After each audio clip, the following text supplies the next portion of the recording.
नमस्कार दोस्तों, आज हम साईं बाबा के परम ज्ञानी हमारे गुरु के बारे में कुछ और विशेष बातें जानेंगे। मैं आपको बताऊंगी कि साईं बाबा की एक विशेष बातें, किस तरह के इंसान थे, वो क्या थे, उनके बारे में मैं कुछ आपको बताऊंगी। चलिए शुरू करते हैं।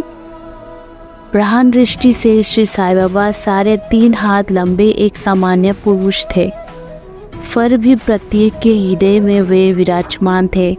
अंदर से वे आस्तीन रहित और स्थिर थे, परंतु बाहर से जन कल्याण के लिए सदैव चिंतन रहते थे। अंदर से वे संपूर्ण रूप से निस्वार्थी थे। भक्तों की निमित्त उनके हृदय में परम शांति विराजमान थी, परंतु बाहर से वे अशांत प्रतीत होते थे। वे अंतर से ब्रह्मज्ञानी, परंतु बाहर से संसार में उलझे हुए दिखलाई पड़ते थे। वे कभी प्रेम दृष्टि से देखते तो कभी पत्थर मारते, कभी गालियाँ देते और कभी हृदय से लगाते थे। वे गंभीर, शांत और सहनशील थे।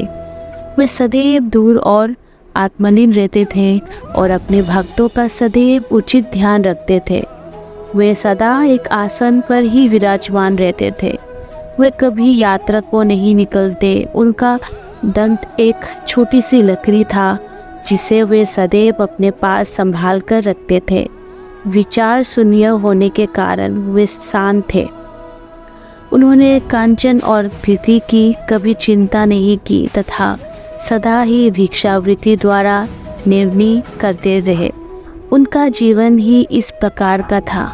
अल्लाह मालिक सदैव उनके फोटो पर रहता था, सदैव राम राम रहता था। उनका भक्तों पर विशेष और अटूट प्रेम था। वे आत्मज्ञान की खान और परम दिव्य स्वरूप थे। श्री साईं बाबा का दिव्य स्वरूप इस तरह का था, एक अपरिमित, अनंत सत्य और अपरिवर्तनशील सिद्धांत जिसके अंतर्गत ये सारा विश्व है। श्री साईं बाबा में अभिभूत हुआ था। ये अमूल निधि केवल सत्य गुण संपन्न और भाग्यशाली भक्तों को ही प्राप्त हुई। जिन्होंने श्री साईं बाबा को केवल मनुष्य या सामान्य पुरुष समझा या समझते हैं, वे यथार्थ में अभागे थे और हैं।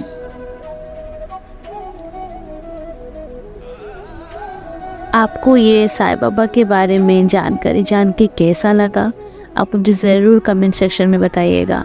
बाकी सबका मालिक एक। ओम साई राम, सबका मालिक एक।